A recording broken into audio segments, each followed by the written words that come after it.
Continuamos entonces con nuestra programación. A continuación tenemos una charla bastante interesante que pretende generar concientización en todos nosotros y se trata de Diego Pinto, que nos va a hablar sobre las ciberamenazas que tienen ahorita, digamos, en vilo a los usuarios y que están utilizando los ciberdelincuentes para comprometer la seguridad de nuestras máquinas. Tenemos a Diego ya con nosotros. En un momento va a empezar a compartir pantalla y le doy la palabra. Diego, ¿estás ahí, cierto? Hola Jaime, buenas tardes, ¿me escuchas? Te escuchamos perfecto. Gracias, muy buenas tardes a todos. Voy aquí a compartir pantalla. Listo, compartir. ¿Ven la pantalla? Sí, Diego, perfecto. Ok, muchas gracias. Bueno, primero que todo, Jaime, muchas gracias por la oportunidad de estar en este evento. Hace muchos años me imaginé en algún momento estar dando una charla y hoy pues digamos que se está cumpliendo esa meta. Y pues para entrar en materia, vamos a ingresar con esa charla que he programado para el día de hoy. Primero que todo, en cuanto a la temática, se va a trabajar sobre la ciberamenaza en español desde dos puntos de vista. Primero, cómo hacen los delincuentes, un pequeño temario, y cómo hacen los de ciberseguridad, básicamente. Partimos del hecho que todo el mundo está interconectado hoy en día. Por ende, todos tenemos que tener cierto grado de responsabilidad en el ciberespacio. Todos tenemos un punto de responsabilidad. Entonces, esa es la primera frase que con entrada vamos a hacer para el tema de la charla. ¿Quién soy? Diego Fernando Pinto Prada, intendente de la Policía Nacional de Colombia. Trabajé aproximadamente durante 10 años en el CECIR-PONAL. Conocimiento y experiencia en la elaboración de diferentes proyectos de seguridad informática, habilidades en temas de análisis de vulnerabilidades, atención de incidentes, manejo de herramientas de seguridad. En ocasiones doy por temporalidades clases de docencia de ciberseguridad en la Fundación Universitaria San Mateo y actualmente pues, me estoy introduciendo en el tema de la ciberinteligencia, el Cyber Threat Intelligence, y finalmente todo esto lo resumo en que soy apasionado por la ciberseguridad como tal. La pequeña agenda de nuestro evento, 4 puntos. El cuarto es en caso de que el tiempo no me alcance, espero que así, para poderlo dar como tal. Primero que todo, vamos a entrar en un aspecto de cifras. Es importante estar informado en este campo. Quien no lee, quien no se actualiza, pues básicamente podríamos decir que está desactualizado, es como un computador que no le aplica los patches de seguridad como tal. Partiendo de esto, vamos a ver cómo se ha comportado el cibercrimen en Colombia durante el primer semestre de 2022. En un reporte emitido por la CCIT, la Cámara Colombiana de Informática y Telecomunicaciones, a través del TIC-TAC, el Tanque de Análisis y Creatividad de las TIC, arrojó el segundo reporte. El primero correspondía al primer trimestre, en este caso ya abarca el semestre completo. En este caso, resaltan una serie de datos. Primero que todo, los delitos que más se han visto es el tema de suplantación de entidades colombianas por medio de correos a través de los cuales agregan enlaces maliciosos con el fin de infectar a la víctima con algún tipo de malware. Estas cifras básicamente están asociadas al tema de los delitos informáticos de la ley 1273. Tenemos aproximadamente 11.000 casos de hurto por medios informáticos. Si lo hacemos con una comparación del semestre del 2021, pues tenemos un incremento. No obstante, la información que sigue siendo atractiva para los delincuentes pues son las credenciales bancarias. Tenemos aproximadamente 6.400 casos de acceso abusivo al sistema informático contra 4.300 de la misma fecha. Y es importante aquí resaltar que con base a un reporte emitido por CrowdStrike en el primer trimestre de este año, manifiesta que los delincuentes básicamente, los equipos de seguridad tienen aproximadamente 1 hora y 38 minutos para detectar, contener y remediar. Podríamos decir que en este caso de las denuncias que son reportadas aquí, si bien es cierto, todas no corresponden a empresas o entidades, hay muchos ciudadanos aquí, pues podríamos decir que los delincuentes aprovecharon esta ventana de tiempo y los de seguridad pues no lograron obstaculizar al delincuente. Finalmente tenemos en un global asociado a la ley de delitos informáticos aproximadamente, ya yo creo que para esa fecha tenemos las 30.000 denuncias por ciberdelitos, con respecto al año pasado, pues que eran aproximadamente 20.500. Como tal, ahí está el reporte donde se sacan la información para que ustedes lo tengan en cuenta. Adicional a esto, tenemos una pequeña serie de estadísticas de Redline. Redline es un malware del cual, al infectar la máquina víctima, su objetivo es las credenciales que están almacenadas en el navegador. Básicamente, cuando la víctima es infectada, va en búsqueda del archivo database.local, en el cual, pues digamos, aquellos que tenemos la mala costumbre de almacenar las credenciales porque no queremos recordarlas, simplemente este malware vulnera ese acceso y, digamos, sustrae esas credenciales. A nivel estadístico del reporte del segundo trimestre, tenemos que hay aproximadamente dentro del top 15.000 de sitios afectados. Aproximadamente de se han revelado o están rondando más de 1.500.000 credenciales, de las cuales este número corresponde a 51.482 sitios gubernamentales a nivel mundial. De este reporte a nivel Colombia, tenemos que dentro del top 15.000, de esos 15.000 sitios, 472 sitios son gubernamentales a nivel Colombia, y de estos 472 sitios han sido expuestas 40.590 credenciales. Si hacemos una comparación respecto al top 15.000 del primer trimestre, podemos observar que la cantidad de credenciales de sitios gubernamentales básicamente se duplicó.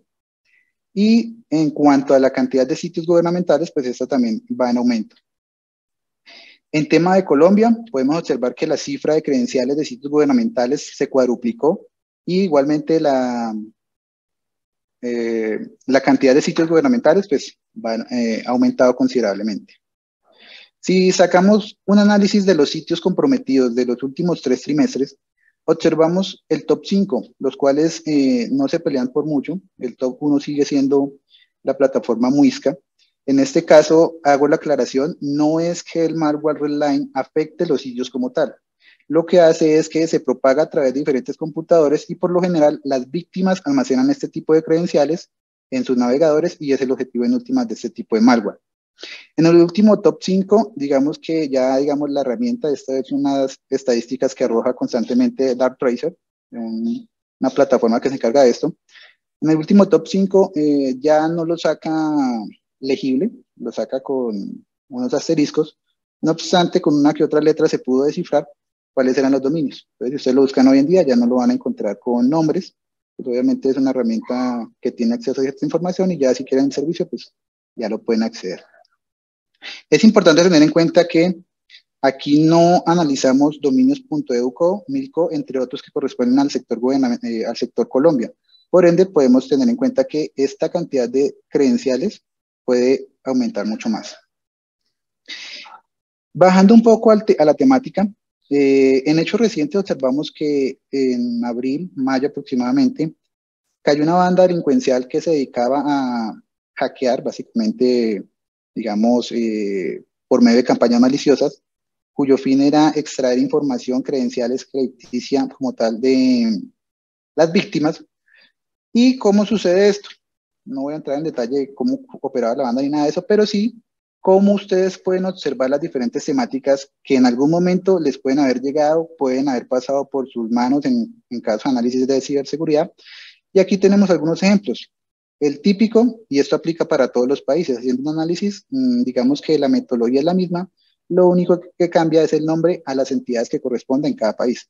En este caso, en Colombia, pues tenemos la típica del Ministerio de Transporte, en el cual en la época de pandemia, principalmente, le llegaba a usted un mensaje en el que le decía que para que no saliera de casa y pudiera pagar el comparendo al que le habían hecho, pues simplemente abriera un enlace, abriera un archivo, lo descargara, lo ejecutara, y prácticamente aquí la víctima era engañada y con ello pues se infectaba la máquina. También tenemos el típico del COVID, cuando en el momento estaban saliendo las vacunas, pues cuando había muy pocas, empezaron a salir mensajes en los cuales usted ha sido seleccionado para la vacuna, verifique sus datos. Si usted está viendo este mensaje en un celular, simplemente ábralo en un computador porque en el celular no le va a funcionar. Intuían a la víctima a que se dirigiera al computador como tal. El típico que se hace en elecciones, el tema de que su cédula ha sido desactivada, entonces si usted quiere votar, si quiere ir a su puesto de votación, simplemente tiene que descargar el archivo, el enlace, ábralo, ejecútelo, y pues obviamente es un método de engaño para que la víctima sea infectada por algún mecanismo. También recurren a temas amorosos o pasionales. En estos casos acuden a que de pronto la víctima esté pasando por una situación sentimental con su pareja. Entonces le llega el mensaje que le dice, no quiero que sufra más, he visto lo que hace su pareja, simplemente si quiere confirmarlo, abre el archivo, le anexo la clave, están las fotos de lo que está haciendo actualmente su pareja. Entonces acuden a ese tipo de emociones. Temas o citaciones a fiscalía en momentos críticos en los que de pronto han habido situaciones de violencia, X o Y motivo, mandan campañas maliciosas con el fin de que si usted estuvo cerca de algún evento, pues simplemente diga, de pronto alguien tomó mi nombre, se me cayó algún documento o algo, posiblemente yo sea a mí a quien viene dirigida esa notificación. Entonces es, eh, lo que hago es darle clic para ver si realmente me corresponde a mí. También procesos judiciales, algún otro tipo de proceso judicial, y en fin, esos son los tipos de campañas. Uno muy común por estos días aquí en Colombia, el tema de la DIAN. Todos los que tienen que declarar renta o en algún momento si usted piensa que tiene que declarar renta, los delincuentes saben esto, aprovechan este tipo de campañas y empiezan a propagar este tipo de correos alusivos con los logos de la DIAN y demás para que las víctimas caigan. Y uno que en estos días ha estado corriendo por allí, que es el tema de migración. Le llega un correo con un PDF, un enlace en el cual usted descarga la amenaza y todos con el mismo fin. Pero inicialmente, ¿cómo se crea la campaña? Muchos de ciberseguridad lo que observan es el final. Llega el PDF, llega el enlace, lo identifican como tal, pero los delincuentes también llevan a cabo una planeación. ¿Qué hace el delincuente? Primero tiene que hacer una lista de chequeo. Simplemente el delincuente, igual que los de ciberseguridad, tienen sus formas de hacer las cosas. Puede que el delincuente no tenga mucho conocimiento, pero en Internet todo lo podemos encontrar. ¿Qué encuentra el delincuente? Puede tener acceso a tutoriales, puede tener acceso a guías, puede tener acceso a herramientas y muchas cosas más. ¿Cuál es el principio básico de lo que el delincuente debe tener? Internet y una motivación. Un buen Internet, un ancho de banda que le responda, una motivación que en últimas es el dinero. Si ustedes observan todas las campañas, es con el fin de obtener dinero. ¿Cómo inicia esta temática? El delincuente primero hace una búsqueda en Internet, busca la temática, evalúa cómo está funcionando hoy en día el ciberespacio, de dónde puede sacar provecho. Con base a ello, hace una búsqueda de herramientas, empieza a ver qué le puede servir a él. Tengamos en cuenta que el delincuente, algunos, no todos, han observado que en el ciberespacio corren menos riesgo que en el entorno físico. Entonces aquí ellos encuentran una oportunidad de hacer de las suyas con muy poco alcance judicial, por decirlo así. ¿Qué buscan ellos? Las herramientas. Una vez identifican las herramientas, encuentran la diferente gama. NJRAT, UNBIRAT, Ave María RAT, ASINRAT, WASARRAT, todos los que terminen en RAT como tal. Cada uno tiene su propia metodología, cada uno funciona de alguna forma, pero el principio es el mismo, infectar a la víctima para tener acceso a su información. ¿Cómo se hace un despliegue de una campaña maliciosa? Inicialmente, pues el delincuente compra un servicio de EPS, un servidor virtual en la nube. Utiliza un medio de pago que por lo general hacen uso de criptomonedas que son poco rastreables, dependiendo cómo haga la transacción. En últimas, casi siempre queda en anonimato quién realizó el pago de dicho servicio. Una vez adquirido el servicio, pues simplemente él monta su infraestructura, ya tiene el servidor, ha elegido la herramienta independientemente de qué tipo de RAT sea, y prácticamente este servicio es accesible desde cualquier lado del mundo. Recordemos que aquí estoy haciendo un enfoque de que así funcionan las campañas en cualquier parte del mundo. Básicamente, si es una campaña en Japón, Alemania, Colombia, entre otros, pues simplemente el servidor es accesible desde otros hasta que es detectado como tal. Pero hay que tener en cuenta, para aclarar el concepto de pronto para aquellos que no lo usan, que es un VPS, simplemente un servidor virtual en la nube, pero en este caso no se hace uso de servicios como Amazon o Microsoft porque en este caso las denuncias judiciales pues básicamente obligan a estos proveedores a tumbar los servicios, a hacer un monitoreo y a entregar información en caso de que se requiera. No obstante, los delincuentes también tienen su propio servicio. Hacen uso de un servicio denominado Bulletproof Hosting. Esto que traduce simplemente es un servidor antibalas que corresponde a una infraestructura suministrada por un proveedor de servicios, en el cual las denuncias de actividades ilícitas no son atendidas. Es decir, si usted hace un requerimiento a este tipo de proveedores, simplemente puede que no le respondan nada, puede que le respondan que todos sus servicios son anónimos, o puede que le digan que no le van a responder en últimas. Y a partir de eso, pues los ciberdelincuentes se esconden para poder hacer sus diferentes actividades ilícitas. ¿Cómo funciona un RAT? Aquí voy a ir a hacer un video, voy a ir explicando poco a poco. Inicialmente el delincuente ya ha elegido su herramienta, ya ha investigado, ya encuentra que existe una en internet que está disponible en un repositorio GitHub. En este caso selecciona la herramienta NJRAT, un troyano que cuenta con múltiples versiones y mucha capacidad.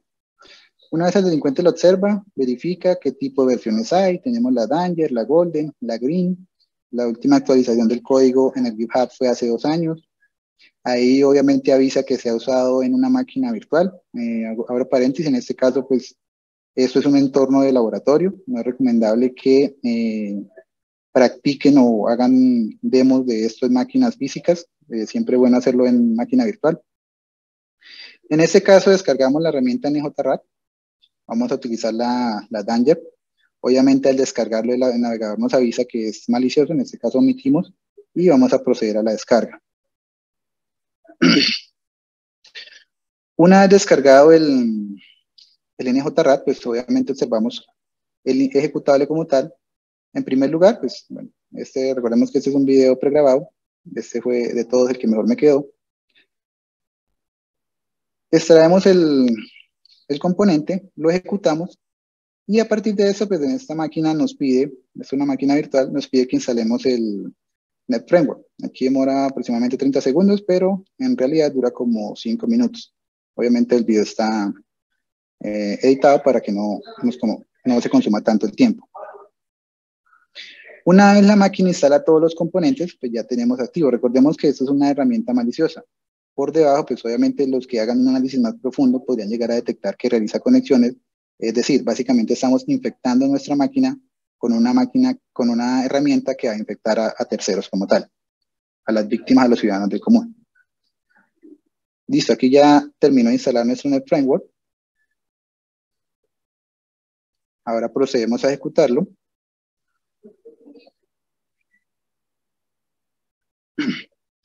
Aquí tenemos ya el entorno gráfico. Primero nos pide un puerto de escucha, un password de conexión a través del cual pues, el malware que vamos a desplegar se puede ejecutar a ese puerto de escucha, a esa dirección IP. En este caso tenemos el puerto 5552.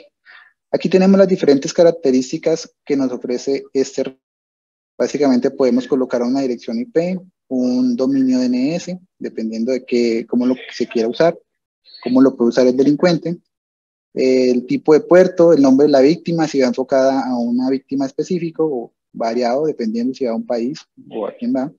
Tenemos la oportunidad de ocultar algún tipo de ese malware en otro tipo de archivos. Podemos colocarle un icono que corresponda a otro tipo de archivo, un PDF, un Word. En este caso, pues no funcionan los iconos, simplemente lo ejecuté tal como estaba. No toma el icono, sino que desarrolla es un .exe en formato del icono de ejecutable. Una vez, digamos, ya hemos visto toda la gama de lo que ofrece la herramienta, bueno, la herramienta no, el malware, porque eso no tiene el malware. Como les decía, el conocimiento técnico puede que no sea mucho. Internet les orienta básicamente todo. Aquí tenemos la opción de que el host vaya codificado para que al momento de hacer un análisis, es decir, en el momento que usted obtenga la muestra, pues le sea un poco más difícil evidenciar hacia dónde está apuntando realmente la conexión del malware. En este caso, pues simplemente realizamos el archivo, como ustedes pueden observar, ahí crea un ejecutable, factura vencida.exe.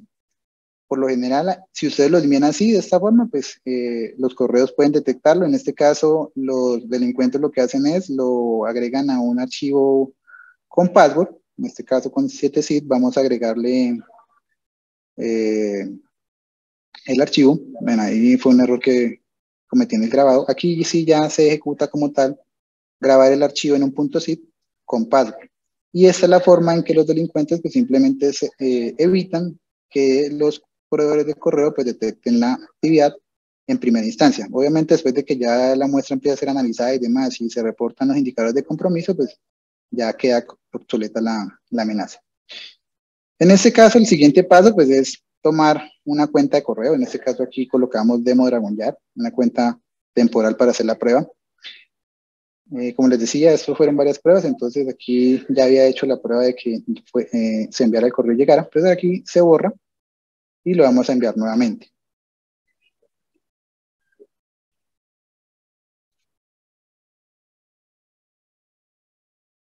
Bueno, ya ahí lo borramos y vamos a hacer el envío de cero.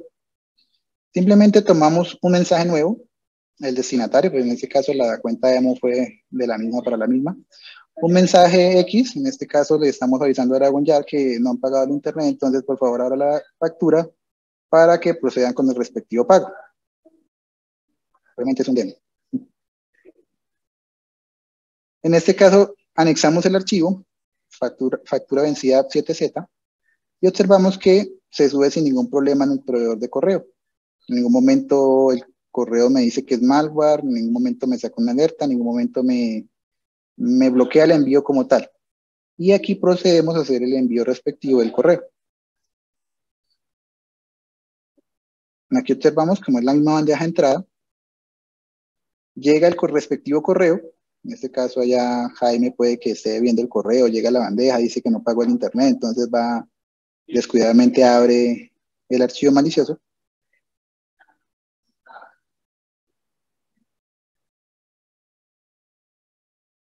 Procede a descargar el archivo. Ahí va el password anexo.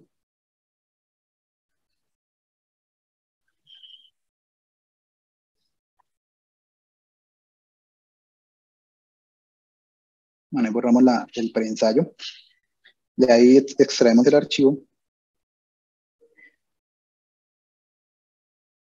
Ingresamos el respectivo password. Y tenemos nuestra carpeta con el archivo ejecutable. Como les decía, el icono no funcionó. No obstante, le dan clic. Puede que la víctima en últimas diga, pero ¿por qué no me abre? Quiero saber por qué me llegó este archivo. Él sigue dándole clic, puede darle clic hasta 5 veces sin darse cuenta de que lo que está haciendo es caer en el engaño del atacante y finalmente está instalando el malware dentro de su máquina. Hasta aquí observamos el tema de la víctima como tal. Este es el aspecto de la víctima. Ahora pasamos nuevamente al entorno del atacante. En este caso ya observamos cómo en nuestro comando y control temporal se llevó a cabo la conexión de la víctima. Ya podemos tener acceso como tal desde la herramienta, desde el malware, desde el comando y control, a diferentes características y accesos de la herramienta como tal. Podemos ver el escritorio remoto. Esto el usuario en últimas no lo siente, como decía un compañero en una charla anterior. La idea es que entre menos el usuario evidencie algún tipo de anomalía, pues más fácil va a ser para el atacante poder ingresar. Podemos realizar conexión a los archivos, podemos directamente ingresar al file system. En este caso hay dos archivos allá en el escritorio de la víctima. Tenemos un archivito ahí que llama claves banco. Tenemos otro archivo que llama tarjetas de crédito. En este caso procedemos a descargar los dos archivos. Y básicamente de aquí se descarga la información. Esa se almacena dentro de las mismas carpetas del malware, dentro de NJUser. Y aquí observamos que para la víctima se crea una carpeta y todo lo que hagamos con ella, pues simplemente allí se almacena. Aquí vemos los archivos y las supuestas tarjetas de crédito del banco, que es un activador. ¿Qué otras opciones hace el delincuente como tal? Aquí lo que quiero que entiendan es que una vez infectada la máquina, tiene acceso a muchas capacidades. Ustedes han escuchado que se filtraron tantos terabytes de información, gigas de información de X empresa. Entonces ustedes dicen, pero ¿cómo hace para ello? Pues ustedes pueden observar aquí que mientras la víctima está digitando, hablando por chat, está haciendo sus trabajos de la universidad, sus trabajos de la empresa, pues simplemente el delincuente ya está escarbando a fondo todo lo que tenga el contenido de la máquina. Lo mismo sucede con los entornos reales. El delincuente escarba y finalmente cuando ya ha sustraído lo que quiere, puede que simplemente se desinstale sin mayor daño, o puede que en el peor de los casos le lance un ataque de ransomware con el cual pues simplemente la víctima podría perder toda esa información. Este puede ser un componente de dos escenarios. Primero, un escenario empresarial, como puede ser un escenario de un ciudadano del común. El entorno empresarial pues tiene su backup, tiene su seguridad, pero el ciudadano del común pues no tiene mucha defensa respecto a este tipo de situaciones. Bueno, para avanzar, ¿cuánto falta? Bueno, aquí básicamente es la muestra de cómo el atacante puede tener acceso a todo el tipo de actividades que puede hacer, desactivar los usuarios, desactivar contraseñas. Y en últimas aquí, ya si el atacante quiere bromear como tal con la víctima, ya después de que le ha robado toda la información, pues simplemente le pueden lanzar algún tipo de chat. La víctima, en últimas, va a observar este tipo de comportamiento, puede hacerle algún tipo de broma, así que si ustedes en algún momento han visto que les sale un chat de soporte que no saben de dónde es, pues posiblemente tengan algún tipo de amenaza dentro de su máquina. Finalmente aquí ya con esto culminamos esta parte del video. Ahora bien, con base a lo anterior, ¿cómo hacen los de ciberseguridad? Pues no la tienen nada fácil. Los delincuentes, al igual que los de ciberseguridad, hoy están capacitándose constantemente en temas delictivos. ¿Cuál es la mejor herramienta? ¿Cómo se detectan las anomalías y cómo superar ese tipo de detección? Partiendo de lo anterior, debemos identificar quiénes son los partícipes del ciberespacio. A partir de eso tenemos la sigla DUDA, los datos, los unos y ceros en el entorno digital, los usuarios, quienes interactúan con la información, los dispositivos a través de los cuales pasa la información y las amenazas que afectan a los otros tres. ¿Cómo se pueden identificar las diferentes campañas? A grosso modo, el atacante envía un mensaje con alguna temática del momento.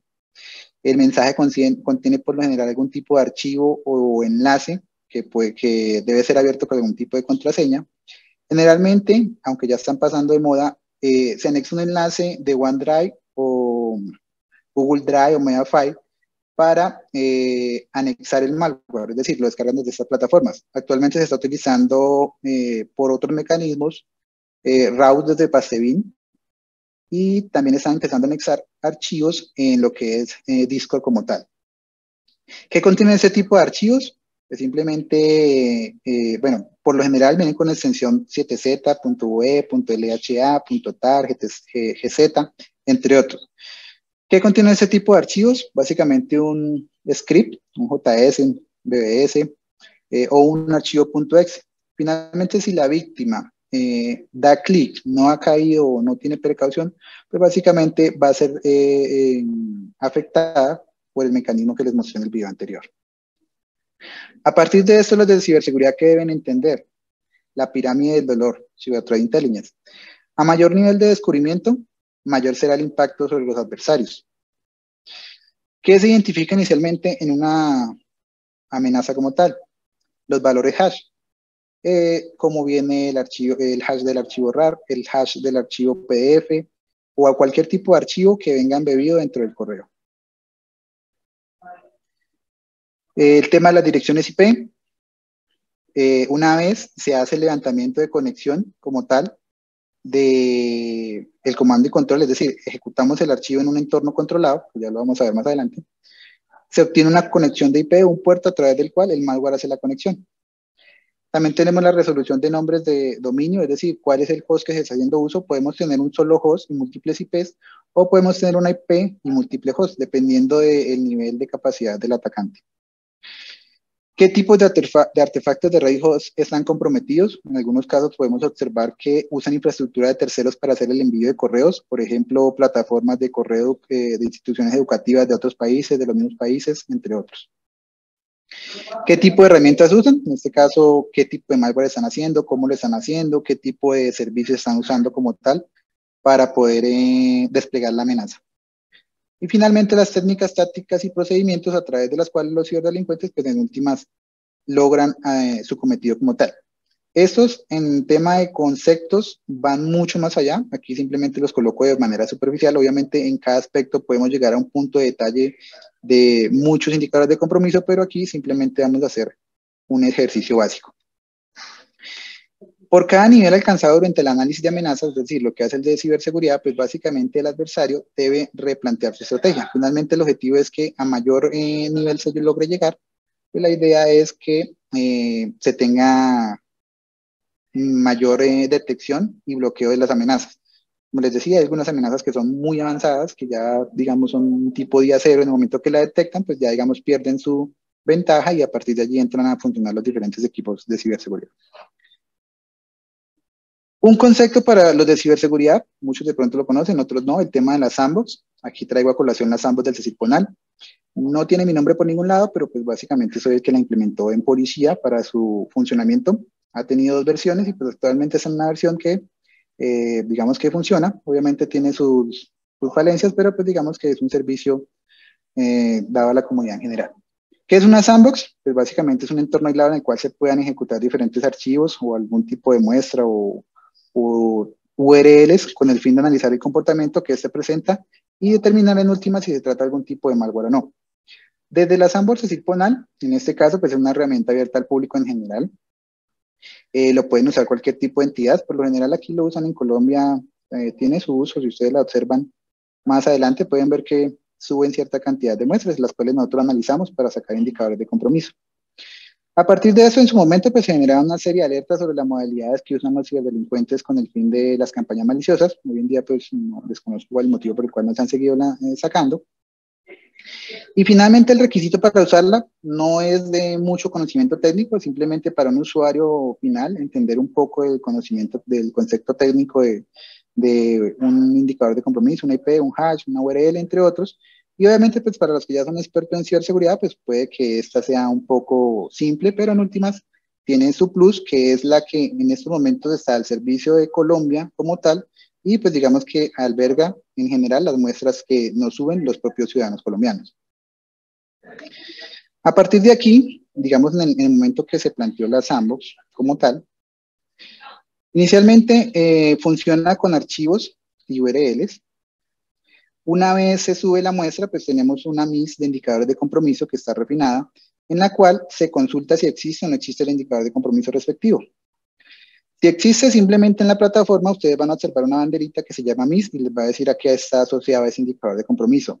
Un sitio de phishing de banco, un sitio de un PDF malicioso o directamente es una muestra del ejecutable como tal malicioso, entre otros. En segundo lugar, se envía a una segunda MIS, que es la MIS de análisis, en la cual pues, se especifica o se analizan toda la información que llega para sacar los indicadores de compromiso. En esta segunda MIS, la que es de análisis, pues se tienen las muestras que envía la CUCU. Y a partir de eso, pues también se tienen otro tipo de indicadores de compromiso que están enlazados con FIRS, otros tipos de indicadores de compromiso de fuentes abiertas que nos permiten alimentar las ambos como tal, para poder evidenciar mayor y de mejor forma los indicadores de compromiso. Finalmente, la MIS de análisis, una vez refinados los diferentes indicadores, pues retroalimenta a la MIS de indicador de compromiso. Aquí vamos a hacer un paso a paso del análisis en un video también pregrabado. Hay unas cosas que salieron bien, otras no tanto. Básicamente es el sitio de CECIRPONAL. Aquí tenemos 3 servicios, de los cuales pues, yo también implementé el tema de la CTF, del sitio de policía, y pues en este caso también el tema de las SAMs. Aquí ustedes observan, en este caso suben muchas cosas allí. Es recomendable pues no subir información personal, en últimas esto es accesible a todo el público. Suben diferentes enlaces, suben PDFs, suben muestras de correo.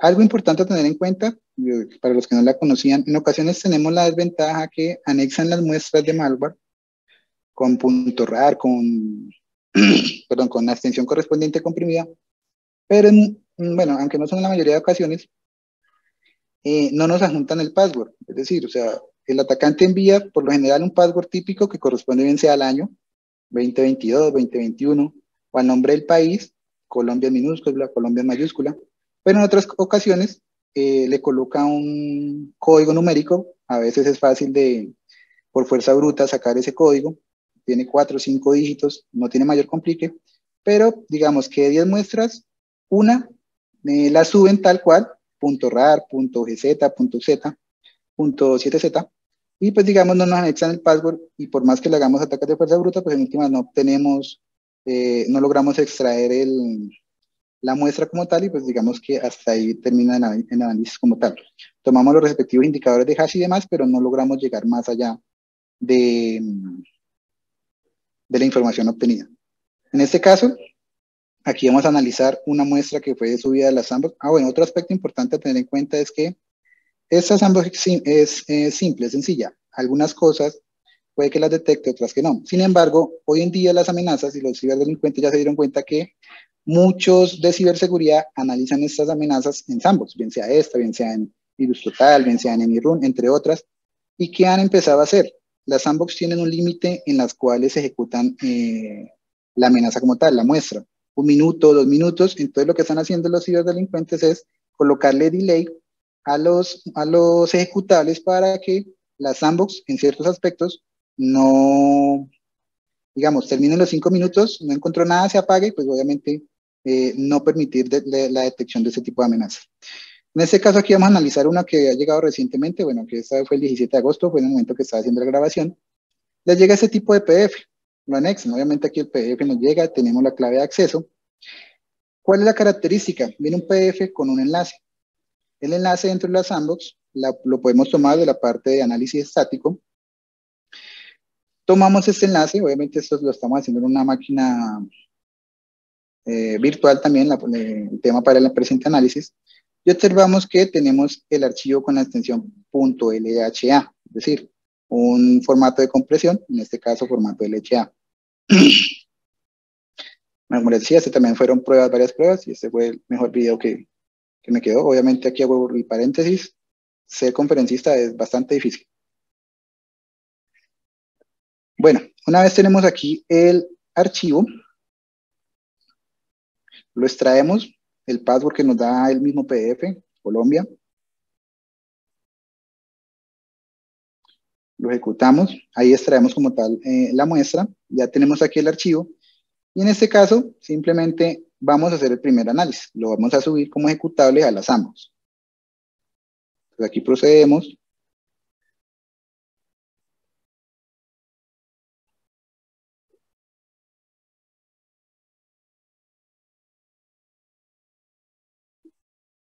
Bueno, aquí tomamos y subimos la muestra, es una forma en la cual ustedes pueden subirlo. Van a la carpeta donde la descargaron. Este es un entorno de máquina virtual. Obviamente, si quieren hacer ese tipo de situaciones, tienen que ser en un entorno aislado. No lo pueden hacer, no pueden correr el riesgo de ejecutar una máquina directa porque pueden llegar a infectarse. Aquí corremos el análisis como tal. Obviamente, esto también puede demorar entre 5 o 6 minutos dependiendo del tipo de archivo que ejecute. Aquí también está editado el video para que lo reporte prácticamente en 10, 20 segunditos. Mientras allá termina, pues aquí observamos que ya tenemos el primer indicador de compromiso, que son los hash, es decir, el PDF malicioso como tal. En este caso, este hash es alimentado en la MIS de análisis que les informaba hace un momento.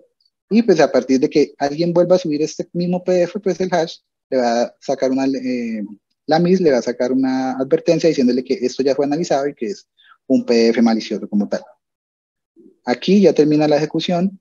Unos segunditos mientras la termina.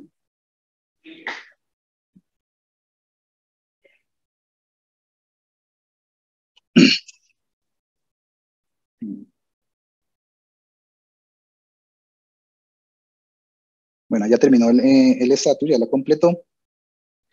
Una vez completado, pues demora otros segundos para sacar el respectivo reporte, es decir, el análisis que hizo la Cuco Sandbox. Esta Cuco Sandbox es una herramienta open source, cualquiera puede descargar los códigos y demás y proceder a implementarla. Puede que les lleve un tiempo a unos, un poquito más a otros, pero pues ustedes pueden desplegar ese tipo de herramientas en sus entidades, en sus empresas como tal. Obviamente esto es open source, no tiene sino que un virtualizador y demás.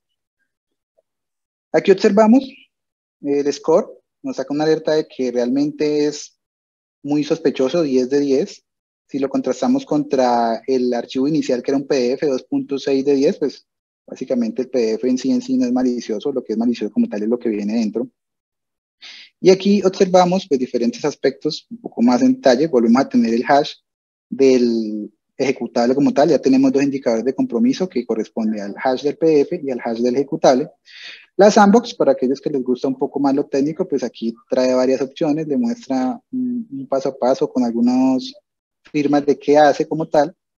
Y finalmente lo que nos interesa es el comando y control, pero en este caso, como les decía, por el tiempo, no se alcanza a ejecutar completamente. Aquí lo que nos muestra es que este es un tipo de amenaza que procede a descargarse a través de Pastebin. Va y descarga un enlace. En este caso, como el enlace está cifrado, es decir, va por HTTPS, pues aquí no me muestra directamente cuál es la URL, digamos que es una de las debilidades que tiene. No obstante, si ustedes también lo suben a VirusTotal, muchas veces tampoco les muestra directamente de manera inicial el enlace desde el cual está descargando desde Pastebin, o bien sea desde la plataforma Discord, no les muestra directamente la ruta. Obviamente eso se requiere un análisis más profundo. En este caso, él también tiene la posibilidad de, cuando ha sido verificado previamente la muestra en VirusTotal, pues aquí ya nos arroja el enlace como tal para verificar qué es. En este caso observamos, pues ya será una muestra antigua en el momento que hice el video. En ocasiones las muestras salen con 1 o 2 antivirus que lo detectan y demoran aproximadamente 2, 3 horas en que los demás antivirus los comiencen a detectar. Aquí vemos muchos tipos de indicadores de compromiso. Si ustedes observan, pues obviamente VirusTotal es una sandbox muy buena, muy completa respecto pues, a lo que puede ser la Cuco Sandbox de policía. Pero, no obstante, en este caso, al momento de hacer este análisis, tampoco me estaba mostrando la dirección IP de comando y control, y tampoco me estaba mostrando la ruta en la cual se estaba descargando la amenaza desde Pastebin como tal. Aquí les muestro ya a grosso modo el análisis. Creo que voy a acelerar un poquito acá para preguntas.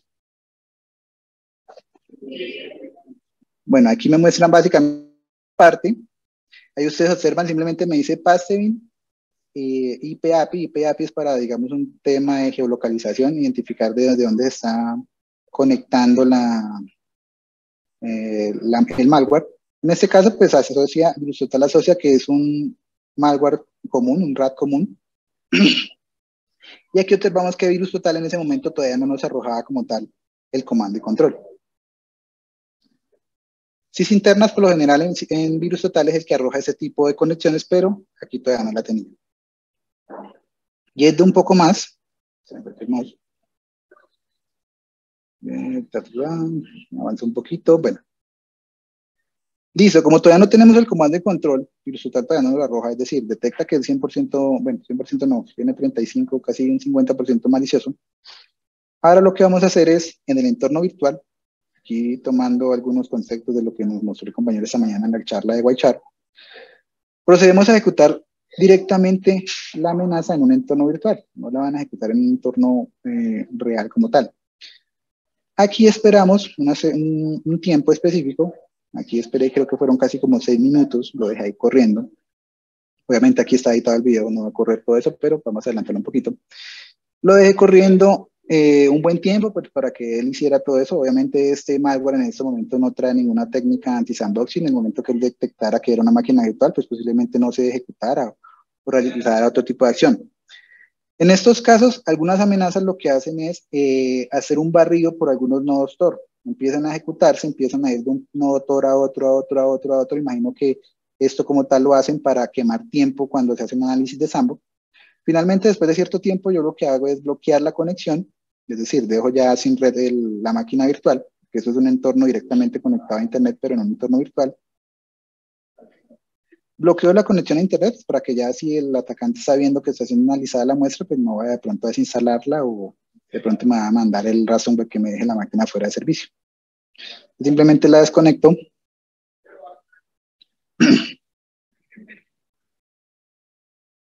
Y ya aquí lo que hago es buscar cuál es el comando y control. Primero que todo, recordemos que las amenazas se pueden conectar a través de un DNS. En este caso, pues ahí empezamos a buscar por los diferentes protocolos de DNS. Voy a adelantarlo un poquito porque si no aquí se me va el tiempo. Vemos algunas peticiones que hace HTTP, que en este caso son las que detecta las ambos de Cuco Ponal. la sandbox ponal Cuco. Y más adelante observamos, un poquito más adelante, las diferentes conexiones. Finalmente aquí en el DNS observamos que la conexión nos lleva a un dominio que no es para nada, digamos, dentro de la máquina del entorno. Este dominio no realiza ningún tipo de conexión. Además, por el experticio, yo ya sé que los dominios que van linkpc.net realizan conexión a comando y control. Ya tuvimos la dirección IP, obtenemos el DNS, verificamos el DNS, a qué dirección IP le está pegando efectivamente, lo buscamos en VirusTotal. Si ustedes observan, al hacer la búsqueda del DNS en VirusTotal, tiene solo 3 detecciones de phishing como tal: Emistock, Bitroot, Netcraft. Ningún otro tipo de antivirus lo ha detectado como malicioso. Si observamos las relaciones, pues algunos no detectan como tal el dominio malicioso, pero pues está realizando una actividad maliciosa. Vamos a adelantarlo un poquito más. A partir de eso, pues ya tenemos el dominio. Ahora verificamos directamente la dirección IP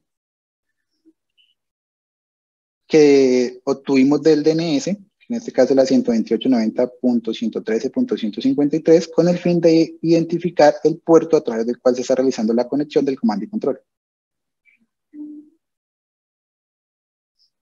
Y finalmente aquí logramos observar que la conexión la realiza sobre el puerto 9077, es decir, ya tenemos 2 indicadores de compromiso que corresponden al hash del PDF, al hash del ejecutable. Bueno, un tercero que sería el hash, aunque ese no lo sacamos acá, el hash del punto .rar que viene, o el punto LHA, no lo tuvimos aquí en cuenta, la dirección IP y el dominio como tal, que es los indicadores que en este momento, al bloquear esos indicadores dentro de una entidad, pues obviamente ya digamos que dejan fuera de combate esa amenaza dentro de la entidad. No obstante, los ciudadanos del común pues no tienen esta ventaja. En este aspecto pues es importante que culturicemos a las personas desde el punto de vista de este tipo de amenazas. Todos tenemos esa responsabilidad contra nuestros hijos, papás, abuelitos, hermanos, primos en general. Y finalmente, pues ustedes observan, no hay ningún reporte así. Muchas veces las IPs como tal que están reportadas o que son constantemente usadas por malware son reportadas. En este caso no tiene indicadores de compromiso, no tiene indicadores de actividad maliciosa, pero pues es lo que como tal los de ciberseguridad deben hacer en este campo. Aquí finalmente terminamos la parte de, y pues creo que me quedan 8 minutos, Jaime, ¿cierto? Bueno, creo que me quedan 8 minutos. ¿O cuánto me queda? Me quedan algunos minuticos para Listo. que termine la presentación y algunas preguntas. Listo, muchas gracias. Entonces voy a hacer esta ya último. Y antes de continuar, pues quisiera aclarar la parte de la Cuco Sandbox Ponal.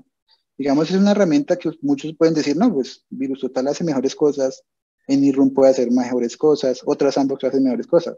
No obstante, es un servicio que está a nivel nacional, a nivel de Colombia, emitido por la Policía Nacional, que cualquiera puede hacer uso. Que sí, tiene sus falencias, obviamente, pues es una implementación con open source.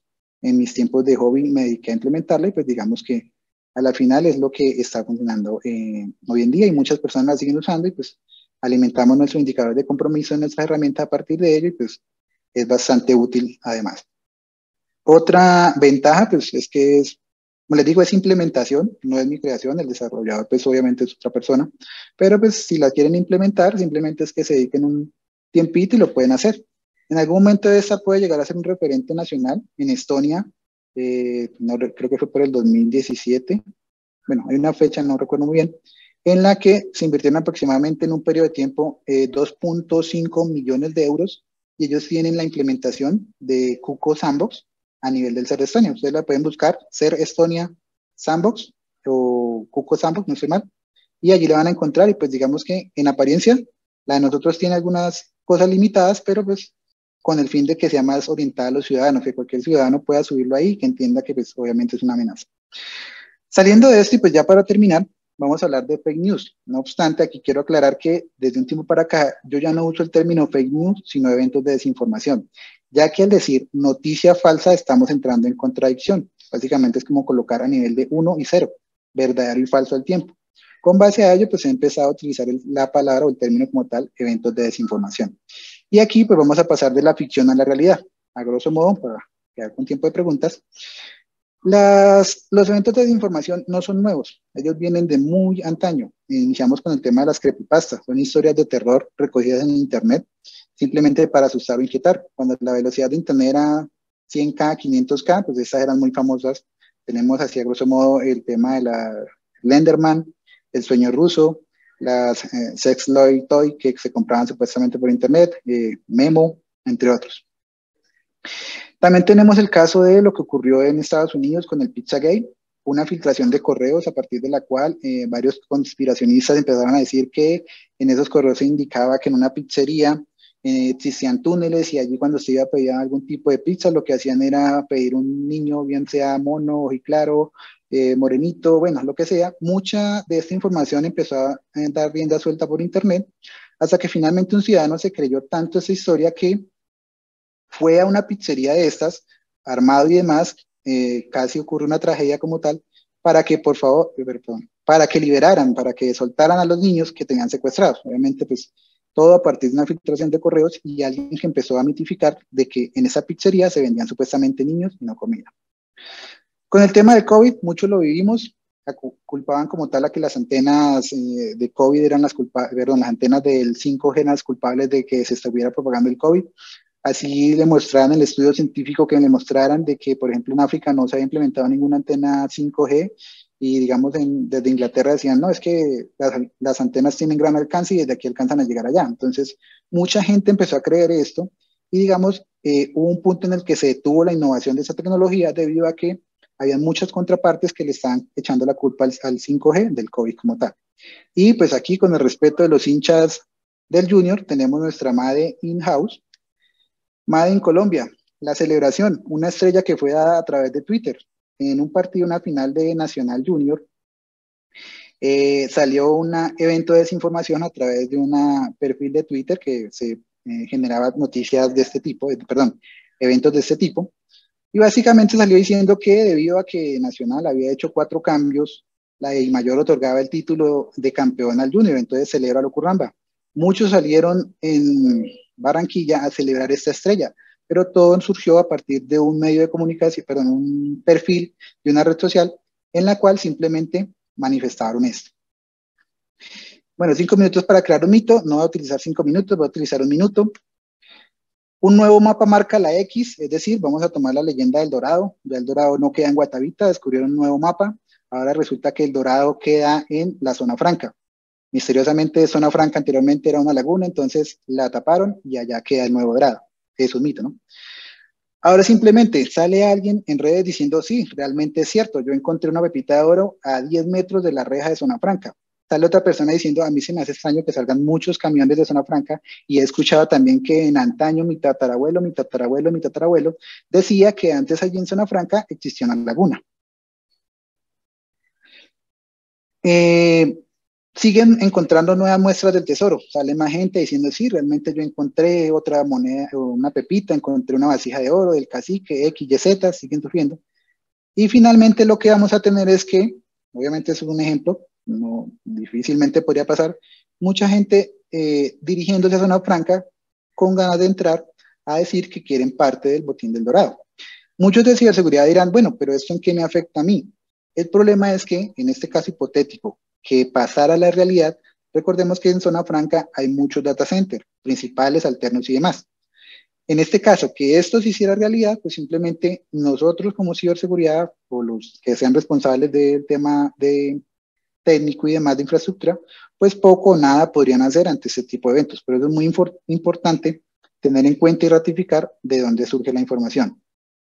Y ya para finalizar, nuevamente, gracias a APSI, gracias a este grupo, pues logré contactar a Jaime, fue el que publicó la convocatoria de los speakers. Y ya pues estoy aquí combinando mi segunda charla como ponente, en este caso en la Dragon Yard 2022. Mi cuenta de Twitter no la uso mucho, de vez en cuando peleo con los diferentes operadores porque no me prestan un buen servicio, pero pues por LinkedIn, digamos que es la que más estoy moviendo hoy en día, como para irme metiendo en el tema de contactar a otras personas. Y este correo, en caso de que quieran escribir o quieran enviar algún tipo de muestra, obviamente es un correo para más que todo laboratorios, pero si quieren escribir algo, pues ahí me pueden contactar igualmente. Listo, Jaime, muchas gracias. Creo que no, apenas el tiempo. Genial, Diego. Muchísimas gracias a ti. Tenemos espacio para unas dos preguntitas. Voy a elegir las que más likes han tenido. La primera dice, ¿la efectividad del componente judicial versus la ley 1273 del 2009 es suficiente para aplicar justicia y no generar impunidad a los ciberdelitos? Bueno, principalmente el tema de los ciberdelitos, el componente de impunidad, por decirlo así, no va en lo débil que sea la ley, es en lo difícil que es encontrar al delincuente. Como les mostraba, fácilmente puede comprar un VPS, ubicarse en X país y a partir de allí dependemos de lo que ese proveedor de servicio suministre judicialmente. Si no suministra nada, si no suministra quién compró y en últimas puede llegar a suministrar dicha información, nos dice se compró a través de la billetera Bitcoin tal. Entonces ahí empieza, pero si no tenemos ningún tipo de información, difícilmente se puede hacer y eso es lo que permite a los delincuentes pasar del entorno físico al entorno digital. Perfecto. Tenemos otra pregunta acá. Los ciberdelincuentes, eso también es un meme ya. Los ciberdelincuentes no tienen fronteras, pero los organismos del Estado sí. Estamos perdiendo la batalla contra la ciberdelincuencia en Colombia. Como les comentaba en la otra pregunta, digamos que es bastante asociada. En el tema de los ciberdelincuentes, por el momento los teams, más que todo, son los que tienen la capacidad de generar, digamos, protección. A nivel judicial, pueden reportar una dirección IP, la que vimos ahí, linkpc.net, bueno, ya se me olvidó el dominio, se puede reportar, pero judicialmente, digamos, para llegar a la persona, pueden pasar un proceso bastante largo desde que se coloca la denuncia hasta que posiblemente nos den una información o finalmente no tengamos ningún dato que conlleve a la captura del delincuente.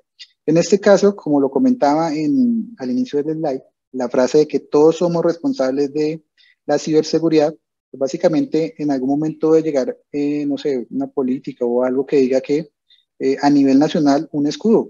Bueno, esta IP es un comando y control, señor escudo, lo quiera. Es una idea, es algo que podría pasar, como puede que no.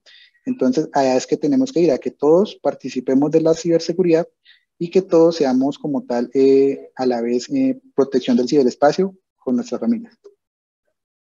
Perfecto, Diego. Tenemos más preguntas, te las vamos a mandar por interno para que las respondas en tus redes o por donde estimes conveniente. Y te dejo el público para que les des una despedida final para que continuemos con nuestra programación. Listo, Jaime, muchas gracias a todos los que asistieron a esta charla, espero que les haya gustado y recuerden pues que la ciberseguridad somos todos. A ti, Diego, muchas gracias. Gracias. Continuemos entonces con nuestra programación.